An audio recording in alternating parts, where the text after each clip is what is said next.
Ever wonder if trailers show too much of a movie? There was an idea. This is why I brought you together. I only know one truth. Should you choose to accept it? I wonder. Why don't you just put a tracker on it? Did you guys ever watch Shark Week? I hope they kill him, I really do. Well, I've seen too much. Well, we'll try and keep up. I always wondered if I can piece together, figure out, and spoil an entire movie before its release from just using the trailers. After attempting to spoil Tenet, I have returned to try this again, this time on Daniel Craig's last outing as James Bond in No Time to Die. So consider this list here your spoiler warnings for this video. I will be definitely touching upon Daniel Craig's entire filmography for James Bond. I also include a spoiler warning for No Time to Die because even though I haven't seen the movie yet, just theorizing and just analyzing the trailer can and will give away certain aspects of the film. That's why there's a spoiler warning for No Time to Die.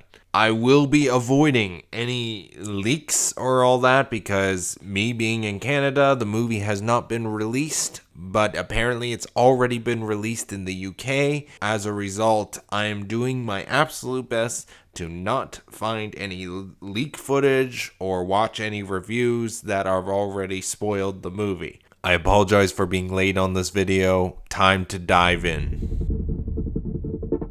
Some men are coming to kill us. We're gonna kill them first.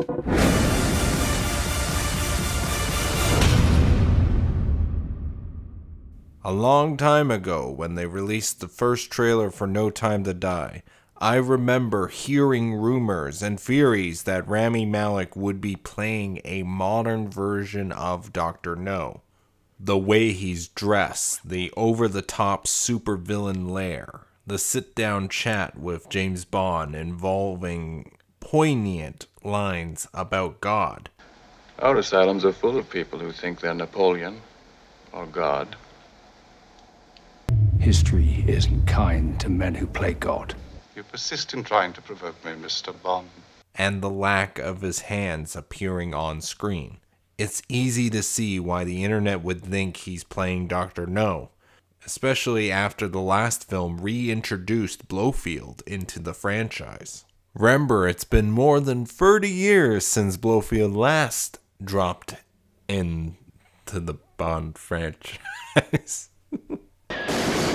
After so much time has passed and me spending the last week and a half re-editing all the trailers I've collected over the last month, I no longer think that Rami Malek is playing a revamped version of Dr. No. To be fair, I still think it would be cool if he was, but in a lot of ways, I would rather have another original villain to add to the rogues gallery for James Bond. I think overall Rami Malek's Safin is just heavily inspired by Dr. No.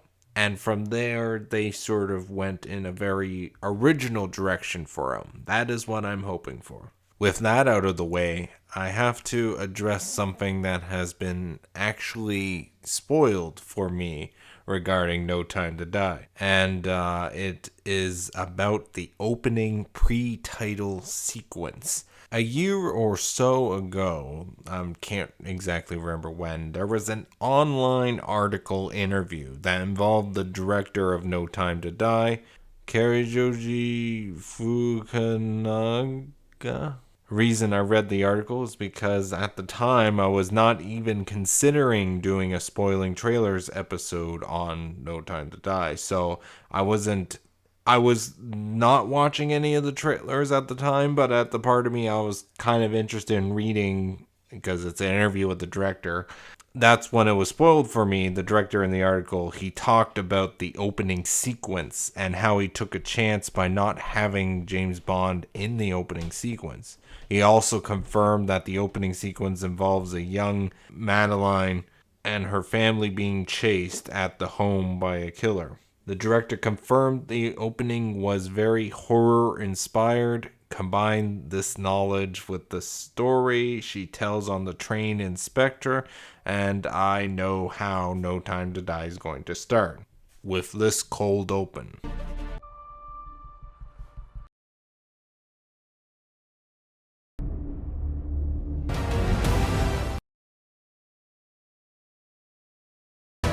So Safin, the one with the creepy ass mask, is approaching Mr. White's house with his family there. I assume that is the mother sleeping on the couch there, because according to the story inspector, that Madeline says that a man once came to our house to kill my father. He didn't know I was upstairs playing in my bedroom. Well, that Papa kept a Beretta 9mm under the sink with the bleach. That's why I hate guns. she actually uses that on Safin. He gets shot in the chest. But I believe that happens during her escape with the father. Yeah, to make a long story short, because we know what happens to Mr. White, and we know up until this point, we know what happens with Madeline. And so we know safely that they will at least survive this traumatic event.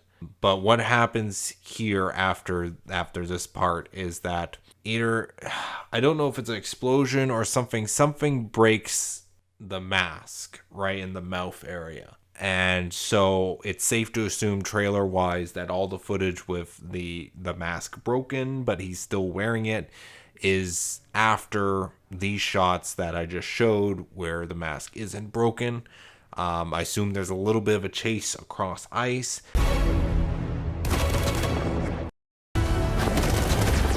I don't know if that is, it might actually be Mr. White who fell into the water, like in the ice, trapped under the ice. Somehow they make it out alive, okay?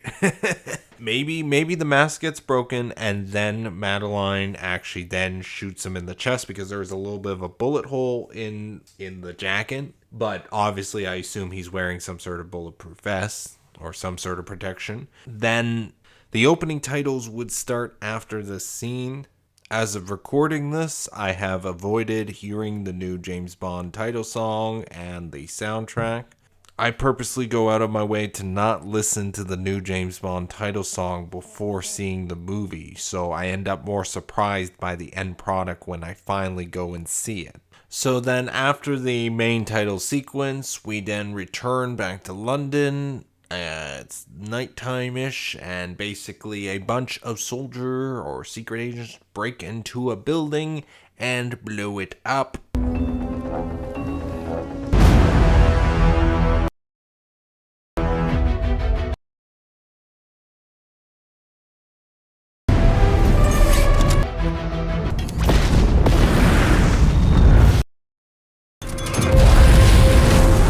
But obviously before they blow it up, they probably take the reason why they were there in the first place. Probably, I don't know, secrets, or maybe somebody's work, or maybe somebody's working late and they kidnap them. I don't exactly know, but I can guess there's a reason why they're destroying this building. Maybe deleting evidence of that could trace back to them for their plan or whatever. All that stereotypical spy shit, you know? I do recognize that this one guy here, he is kind of the, I guess, main henchman for the bad guys and Safin's goons, I guess you could say. You're going to see this guy again later, real soon.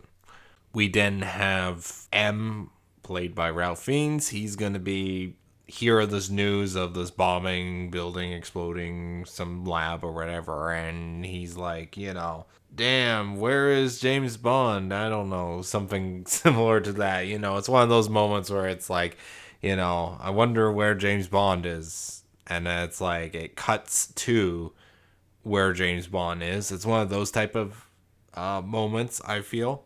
I don't have actually any footage of this. There is a shot that I use later on that you will see where M actually says, where is James Bond? But from the visuals of that scene, I would say that actually happens at a much later point. So he actually has a moment like that twice in the film.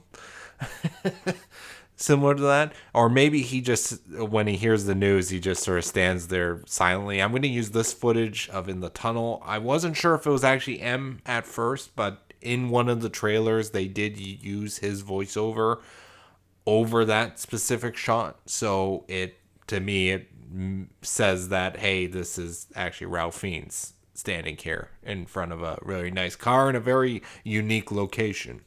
So, plus I didn't have anywhere else to put this footage. This was one of the odd ones, so I'll put it here for now just because. We then cut to James Bond, who is enjoying his vacation with Madeline.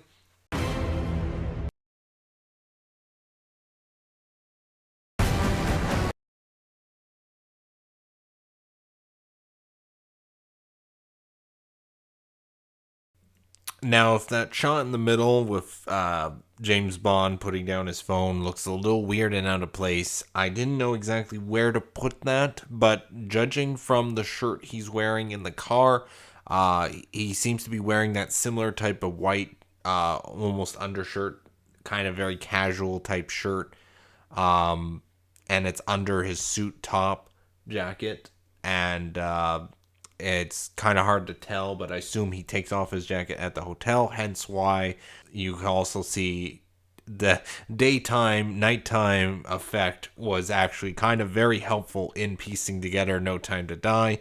They're driving there, the sun is slowly going down, they kind of get there, they're walking to maybe the hotel or whatever, and it's now, like a darker sunrise, they're in the hotel, and then it's nighttime, they enjoy the night together, and then wake up the next day.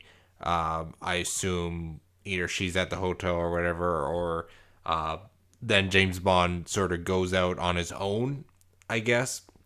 He goes to visit a certain gravestone for some reason. I don't know whose grave it is specifically. Maybe it's his adoptive father's grave, I assume, or maybe it's Mr. White's grave. We're not entirely sure because, well, if it was Mr. White's grave, I think she would have been there, so she's not there, so it's somebody's grave, not sure who. Maybe it's M. It could be M. It could also be Vespa. Won't really know until the actual film, but good speculation. I'm not sure why. Maybe he finds the note in his pocket, he pulls it up, and it's like, oh, there's a note in my pocket. It says, forgive me. And then he knows something's wrong, so he starts to head back to the hotel. But then he gets ambushed because, a whole bunch of goons are trying to kill him. And so that's when we get this very amazing action set piece. Various action set pieces, I should say.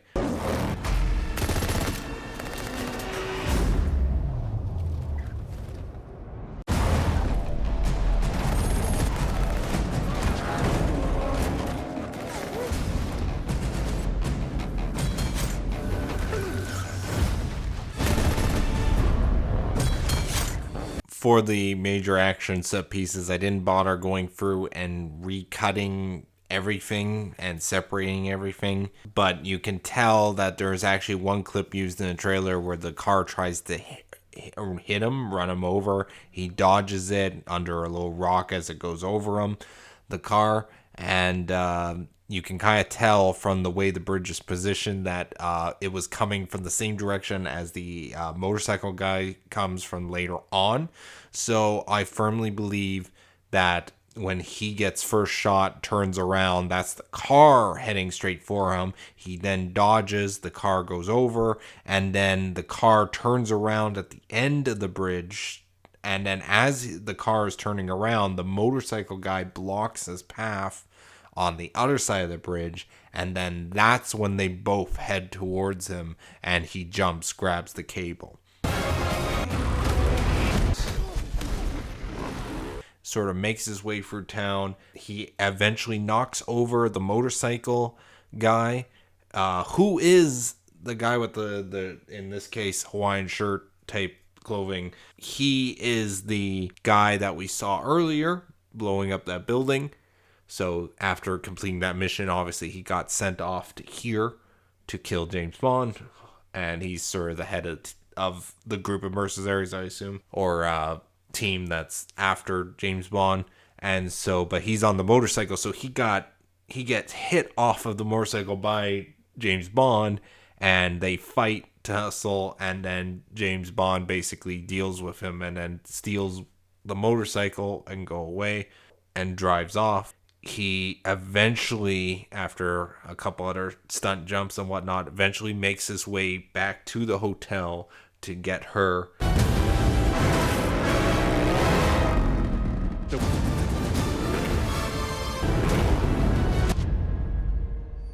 The past isn't dead.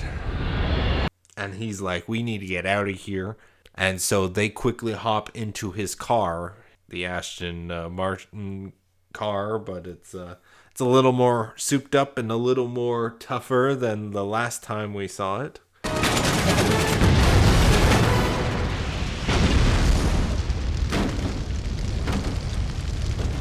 He basically ends up dealing with majority of the people as shown throughout here.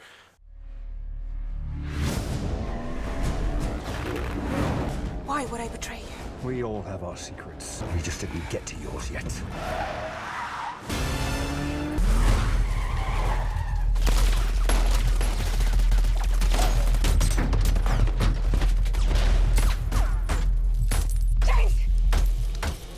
Okay.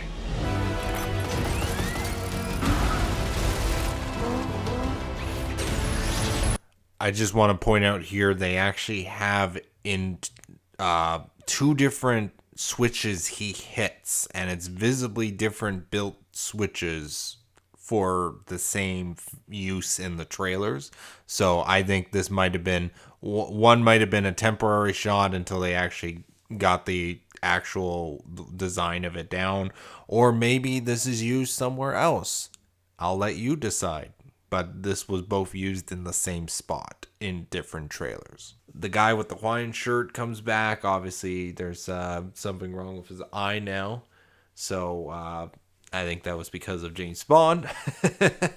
And so after dealing with everybody attacking them, specifically James Bond, he drops off when the coast is clear. He drops off Madeline at the train station. Go their separate ways because he knows he's the main target, not her. So he feels that she will be safer away from him.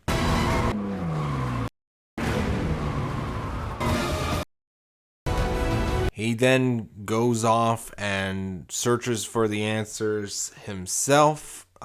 He goes to some far off place. I'm not sure where, they don't mention in the trailer. But he goes to meet up with his friend Felix from the CIA.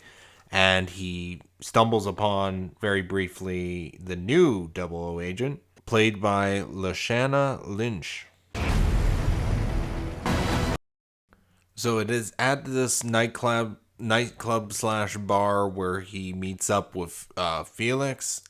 He actually introduces him to another person, but he is in none of the trailers, and you only see him as in part of the posters for the character posters. And I have no idea who this is, and I assume it's going to be somebody who helps, informant, something. And then he plays probably maybe a major role later on. Maybe he turns out to be part of Spectre or part of Safin's group. Judging from the trailers, we know nothing about this guy. But the only reason I even know about this guy is because of the character poster. And on International Movie Database, I think I've come across a photo accidentally of Felix and James Bond meeting up with this person at the same table. Maybe he's taking the place of what the equivalent of David Arbor's character from Quantum of Solace was, but it's a new character replacing that character. To sum it up, this meeting basically sends James Bond on another mission which will end up being beneficial to both parties. Felix sends James Bond to meet up with this woman, agent played by Ana de Armas, who is going to take him into a party event, and where he can find out more information. Harder to tell the good from bad, villains from heroes these days. Harder to tell the good from bad, villains from heroes these days. I need a favor, brother. You're the only one I trust for this. There's a young lady in Santiago I want you to meet. When you're ready. You're late. When you're ready. You're late. When...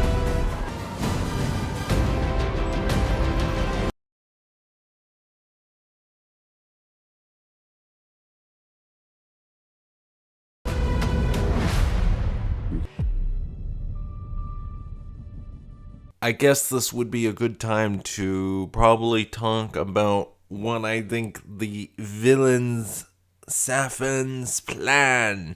You know, when I was going through these trailers, I'm like, I don't really know what the exactly is his end game. What's his end goal is. Like, it's like, okay, he's trying to kill James Bond. It probably has something to do with the backstory in relation to Madeline, but what is the overall goal for this villain?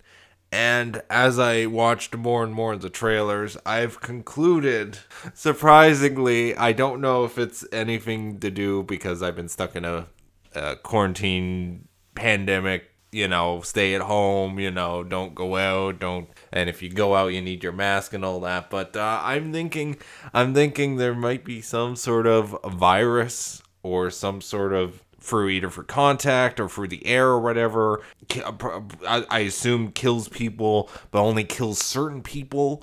It probably has some sort of thing where he made some sort of virus that targets specific people, hypothetically, or something like that, or a certain gene, or some sort of genetics, or some sort of mumble jumble science. Because knowing from this scene here, where everybody starts dropping around James Bond, and a couple other scenes that we haven't got to yet to show you that's from the trailers, I conclude it's some sort of like virus thing that sort of just goes through genetics or whatever to target specific people. And you can notice that both James Bond and the character that Ana de Armas plays, they are both unaffected by this because everything else happens, but even the goons in the background and security are not affected as well. So it's only specifically the guests at the party that aren't James Bond or her. So that says to me that it especially with this one shot of James Bond almost getting targeted, but it says like no match or whatever. I don't know if that's even related to the virus. I don't know how the virus would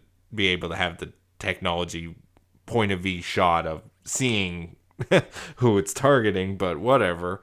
I don't know, but this is kind of my best guess, especially with what I'm going to show you later on in the video. Anyway, so after this happens, either security guards or Spectra or Safin's group of people are attacking James Bond and Paloma.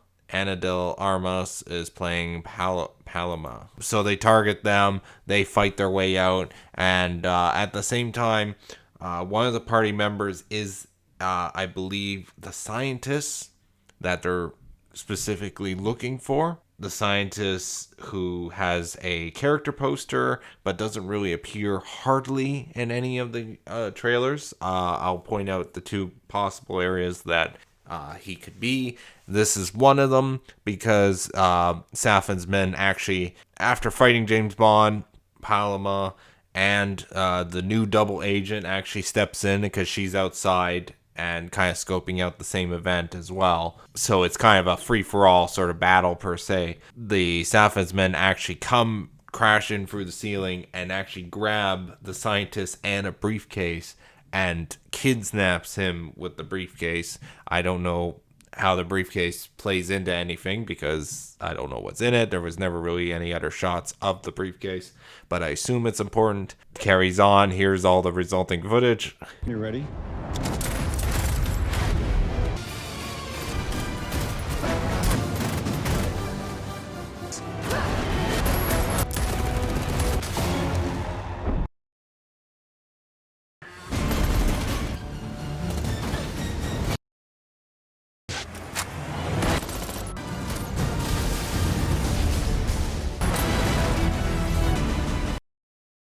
Salute. I'm just going to point out that the guy, when the explosion happens and he falls on the car, the guy that falls on the car is the scientist. I'm judging off of his character poster and his the way his hair is, and it seems to match the guy who falls on the car. Granted, I can't confirm if the scientist is the guy that they take, but I'm going to just safely assume that it is him, because that seems like part of the plot of the movie, according to the International Movie Database, involving a scientist getting kidnapped. So this is him getting kidnapped, I assume. This is the end of all the footage featuring Ana de Armas as Paloma. Originally, I was going to guess that she gets killed off, but I think they're going to leave her open as possible returning character in another sequel, because I think she's an agent more on the CIA side. It'll be interesting to see what happens in the film. So anyways, James Bond goes back after this event, goes back to his safe room, and that's when he meets the new 00 agent again. But this time she sort of lays down the law and be like, you know what, you get in my way, I'm gonna shoot your knee, the good one, that sort of intimidation thing. So she's like, stay out of my way, I'm trying to work here, The world's moved on, Commander Bond. You were 00. 2 years.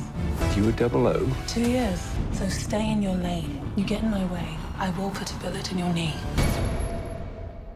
The one that works. The next morning, Daniel Craig calls M. I met your new 00. She's a disarming young woman. I met your new 00. She's a disarming young woman. Blah, blah, blah. And M is like, well, we really need your help, I need you to come back in service. Please stop by my office. Blah, blah, blah. So he goes to London. But he needs a new car because his last car just got destroyed. So he has access to another vehicle here. And so he pulls it out of storage or whatever. And drives it to the new MI6 quarters. Name? Bond. James Bond. What I've noticed now is while I'm recording this, it's I've noticed that his makeup seems like he's more injured now. So it almost says to me that this London scene actually takes place earlier, but after the event in when they get attacked and ambush, and he's on the bridge and he jumps off with the rope. So, but the problem is I have no time to re-edit everything. I'm sorry. I'm probably wrong. James Bond visits, and the newer 00 also gets called in, and Moneypenny comments on them. That's funny. Anyways, James Bond goes into M's office first, and she's waiting outside the new 00, and she makes a comment of this, and just watch. I thought you two would get along. I get why you shot him. Yeah, well, everyone tries at least once. The world is arming faster than we can respond. We used to be able to get into a room with the enemy. Now they're just floating in the ether. We used to be able to get into a room with the enemy. Now they're just floating in the ether. You can imagine why I've come back to play. M basically goes, okay, you need to talk to you-know-who, Blofeld, and try to get some information out of him about what's happening or whatever. As you're traveling to the facility to meet Blofeld, I want you to stop by Q and say hello and whatever. As you can see, I maybe not have fought this through as well as I thought I did. So you're not dead? Hello, Q. I've missed you. Can I just have one nice evening, please, before the world explodes? It's the most valuable asset this country has. If you feel yourself losing control, I'm not going to lose control. He meets with Blofeld. James, fate draws us back together. Now your enemy is my enemy. How did that happen? Well, you live long enough. James, you gave up everything for her. When her secret finds its way out, it'll be the death of you. When her secret finds its way out, it'll be the death of you. What is it? You don't know what this is? What is it? You don't know what this is. What is it? You don't know what this is. Who is he? James, you don't know what this is. You don't know what this is. My number one question about the meeting with Blofeld is regards to who is he referring to when he says if her secret gets out, it will be the death of him. Now, that is how I'm hearing it. I've looked at every version of the trailer and different things, and it sounds like he's saying death of him, which is very unusual because you think it would be the death of her, it would be the death of you. Like, those are the common things that would match the situation. But death of him, who is he referring to? Is he referring to M? Is he referring to Q? Is he referring to Safin? I don't know. It doesn't really make sense for him to say him. It could be the scientist that Safin kidnapped, but I'm trying to figure out how that would be important to James Bond to know that if the secret gets out, the scientist dies. More questions. So James Bond, after confronting Blofeld and then talking with Madeline, he drives angrily back to the secret underground technology part of the MI6, I guess. Is she one of them? I don't know her at all. Then they meet all back up in M's office to discuss what the possible plan is or whatever for Safin and all that. Oh my god. Target enough people. Remember, people become the weapon. Yeah, so this is another clue that the dangerous new technology that Safin has or is trying to get or mass produce is definitely something that people can transfer from one to another. And it could be viral, it could be genetic, passing down through the generations. It's definitely going to be very interesting, especially watching this after and during a pandemic. The fact that they were making this before the pandemic started, like, it's going to be one of those movies that may have a little bit of irony to it. Granted, they had enough time with this movie that it could have originally been a viral sort of transmission, but then they might have reshot some things to downplay the viral nature of it or the similarities between that and the current pandemic. I can kind of see that, but it's going to be interesting when I actually go see the film. And then we have Safin making a surprise appearance in, I assume, Bond's London apartment or possibly a different place, but he's making an appearance to send a message to her. I'm a man willing to kill the person you love most. I've already lost everyone I've ever loved. To confirm her worst fears, hence the crying. I mean, I would be too if Rami Malek broke into my house and handed me a creepy mask, and I would be crying because I would be like, I want to ask for your autograph, but I'm afraid. But this is the point of all the trailers where there is large gaps missing in this next several parts that get to the end scene or the end major showdown.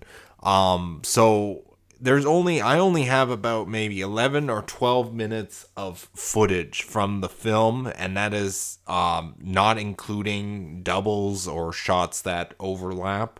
And to compare, the final runtime of No Time to Die is apparently 2 hours and 43 minutes. So only about 12 to 13 minutes of the entire movie is used in the trailers, hypothetically, give or take a couple minutes. And so I am missing 2 hours and 30 minutes of footage, potentially.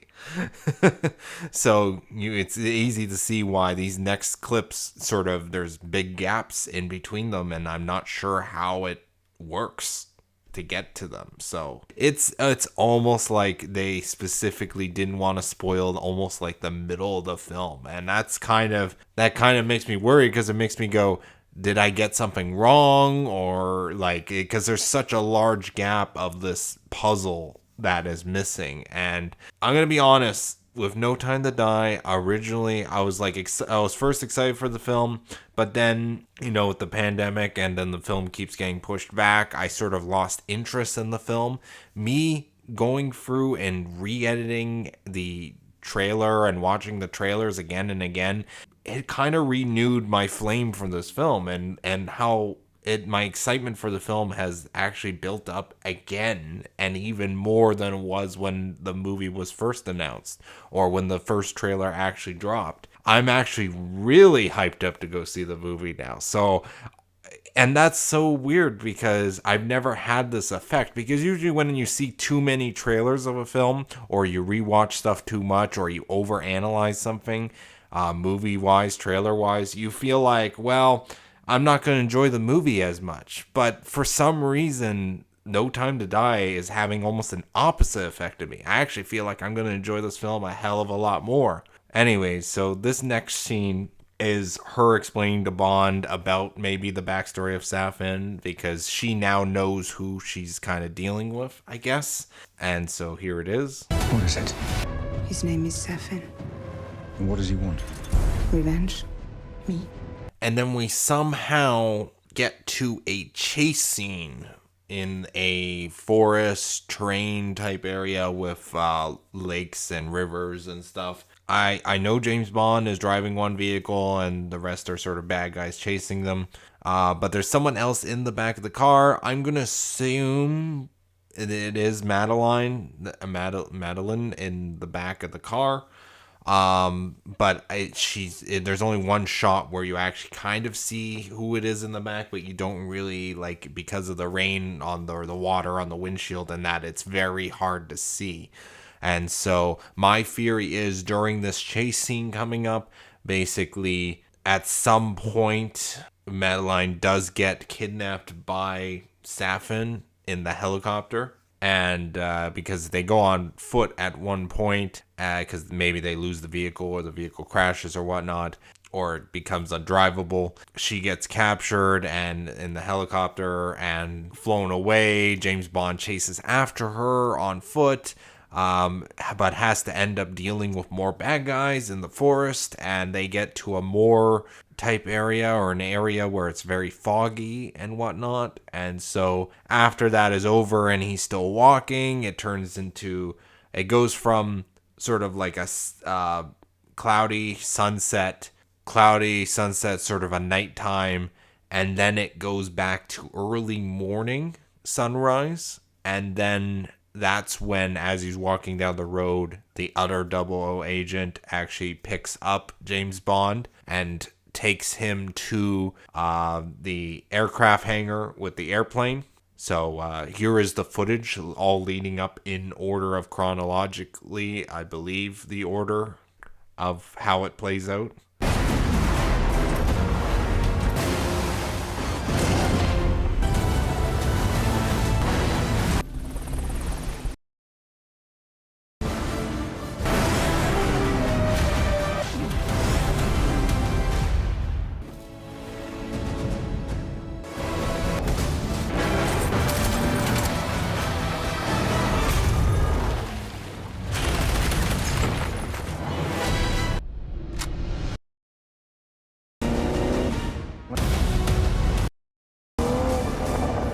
I could be reading too much into it, daytime, daylight, all that way, because it might actually be midday to sunset that this whole section of the movie takes place in, instead of it being sunset, James Bond lasts the night, and then morning gets picked up, taken to the airplane. And then the airplane, because the airplane from there on out, it's going to start into the final area for the James Bond movie. And so James Bond would be incredibly sleep deprived and tired if that was the case. So I'm actually going to correct myself and say that it goes from midday to sunset. and so it's sunset when they get on the plane to fly out. And to try and make a logical conclusion with the plot, I would say that that whole chase scene that we just witnessed in the forest and all that, that's all James Bond baiting Safin out and I guess putting a tracking on Madeline so that way Safin, kidnaps her, takes her back to the base so that way they know where to go to stop Safin. That's the only thing I can think of to figure out why this scene happens per se, and the way it sort of ends up. You ever flown like this? Nope.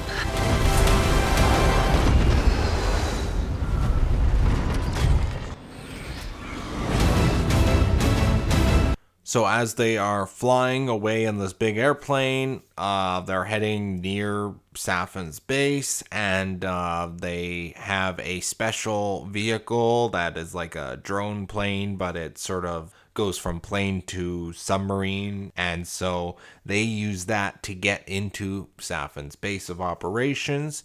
You have Q on the plane, which is actually kind of weird because I distinctly remember in one of the previous Daniel Craig movies, they mentioned that. And Q's afraid of flying. Of course he is. But then again, in Spectre, it is established he went to, I think it was Austria, where that health clinic was, where they first found Madeline. So he can travel if he has to, but seeing him on the plane, especially on the back end where the vehicle gets sucked out, if I had a fear of flying, I would definitely not be standing in that section, especially not bolted to the wall or anything. You ever flown one of these things before? Nope.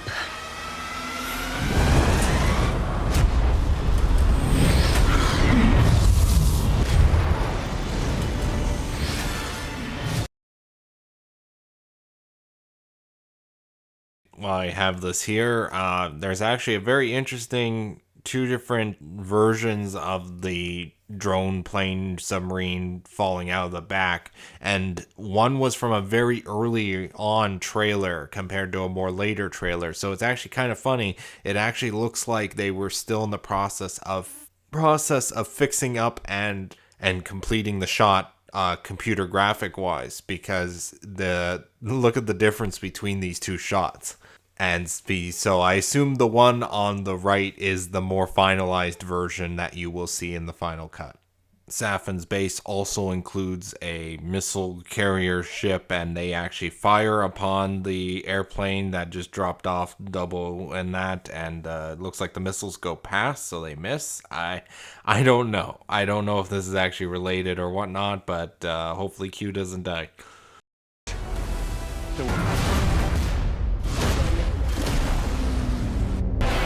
To try and sum up this video a little more quickly, basically from here on out, it's they enter the base, they find the sort of the research area, find out what they're going to do with that virus or whatever, and what's the plan bad guy wise.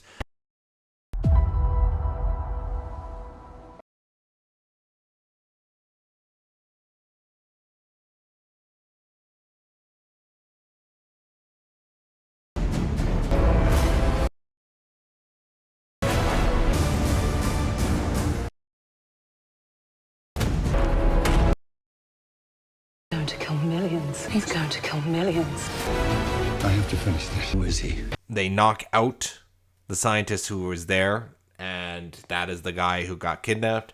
James Bond goes, "Oh, who is he?" And, if there's going to be a surprising reveal, maybe his name will be Dr. No's name, and it's actually the scientist was Dr. No all along, as a bit of a reference or whatever. That would be kind of interesting, but I think a lot of that might would piss off some fans, maybe. I don't know. If I don't come back, just blow it all up. You don't have enough explosives for that. Yeah, but they don't know that. Anyways, So once they discover the plan, what are they gonna do? A lot of people are gonna die. They're like, okay, we need to, blow up this building, split off to do that plan. So James Bond, since they're split up now, James Bond goes to confront the main villain of the movie, Saffron. We sort of have that sort of talk where, the villain gets the monologue a bit and all that.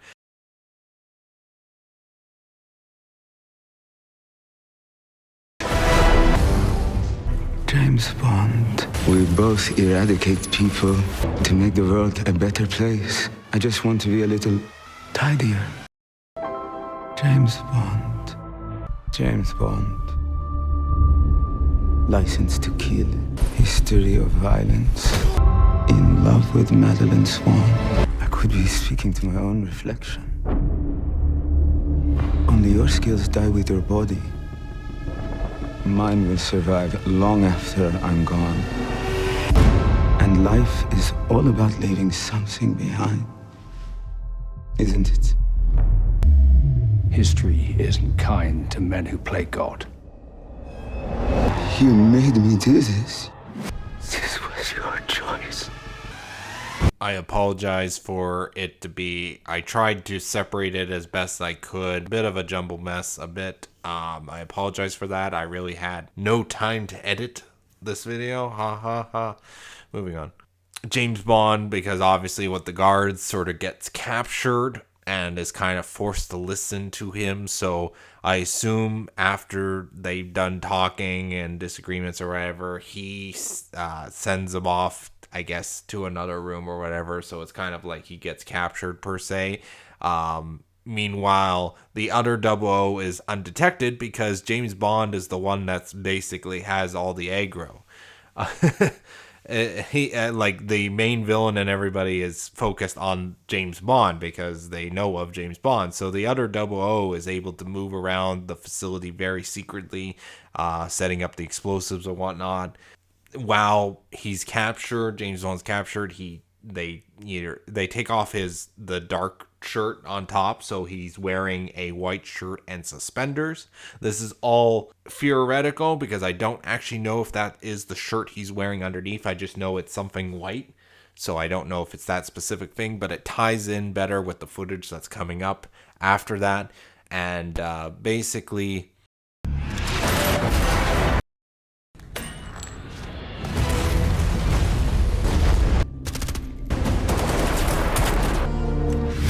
If we don't do this, there will be nothing left to save. I have to finish this.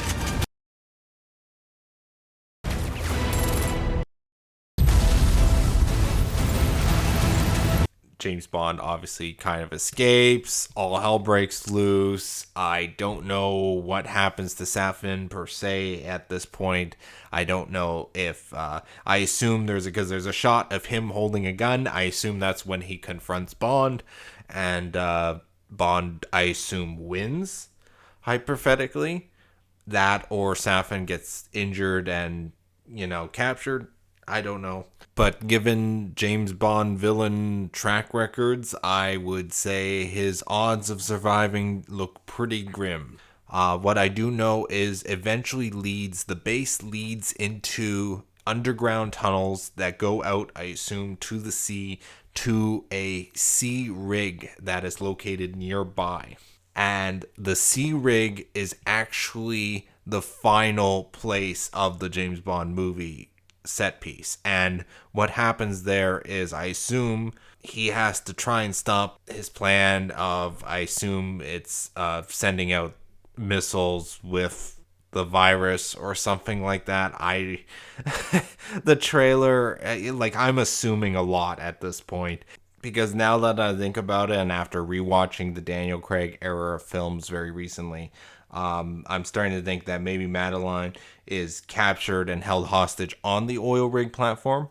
So when it does get blown up and start blow up and fall apart, we might get a parallel of him trying to save Madeline while the water is rising up, at the same sort of similarity to Casino Royale with him trying to save Vesper while the flooding in Venice.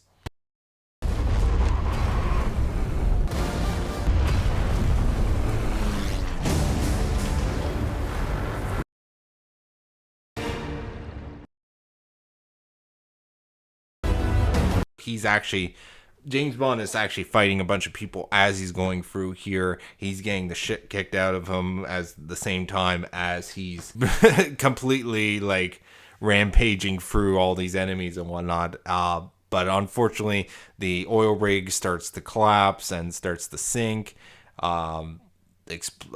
Felix helps this out because I assume the plane that we saw earlier is associated with Felix. So he bombs the oil rig because the oil rig is a major part of the plan for Safin. I assume maybe not only are they sending the virus through the air, maybe they're also sending it into the ground, into the water as well. I have no idea. I'm really stretching with this.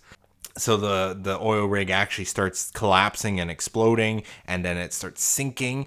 And so he has to find a way to maybe escape because he's accomplished his job there. But if Madeline is in fact captured there, we might have a Vesper kind of reminder like from Casino Royale. But that's if she's there. If not, maybe she's on the island. Or maybe she's not there at all. Maybe she actually did get killed during the chase scene earlier, the one with the forest and all that. I have no idea. I'm actually surprised. I'm more clueless in spoiling No Time to Die than I was with spoiling Tenet. And I don't know if it's maybe because I'm kind of rushing this to try and get this done before tomorrow, because it's October 6th and the movie is literally coming out tomorrow night in Canadian cinemas. And then Friday is its official release. But anyways, yeah, so that, I firmly believe the oil rig is kind of the last bit of the entire movie. And James Bond swimming out of the wreckage is kind of like the last bit. What I forgot to mention is during him going through the base, Safin's base, M and Moneypenny are sort of in his office, and the other 00, Nomi, actually was able to get into the security system to send M the footage of where they are, of the base as it's happening. So that leads into the shot of M being like, okay, James Bond, where are you? Where's 007? Come on, Bond. Where the hell are you? Come on, Bond. Where the hell are you? Come on, Bond. Where the hell are you? Because I see Nomi, but I don't see him. So it's kind of like they now have, access. That's why we see this shot here where they get access to the cameras of the base of Safin's base. So that's basically No Time to Die. There's a lot of things up in the air. What happened to Madeline? What happens to Safin? Does he die here, or is he injured and then they take him back to MI6? I'm going to assume Safin gets killed here, but I don't know about Madeline, because Madeline, like, if she gets killed off, then, it's going to be a really sort of sad ending for James Bond after all he's been through. Like, all the women in his life die anyways. So I don't know if they're going to want to end it like that. So I assume Madeline is safe. Same thing with Naomi, the other 00, because obviously they want to keep her alive for other films as well, because it's nice actually kind of seeing other 00s that aren't specifically like GoldenEye, where it's like you see the other 00 and it's like, oh, he turns out to be the bad guy, Alec, back from the dead. No longer just an anonymous star on the memorial wall at MI6. Like, he turns to the other bad. So it's nice to have another 00 agent that isn't a betrayer. I would love to see what they're going to do with Blofeld at the end of this movie. Like, maybe he'll somehow escape from MI6 or something like that as a cliffhanger or something. Basically, No Time to Die. Here's some other footage that I couldn't fit anywhere else.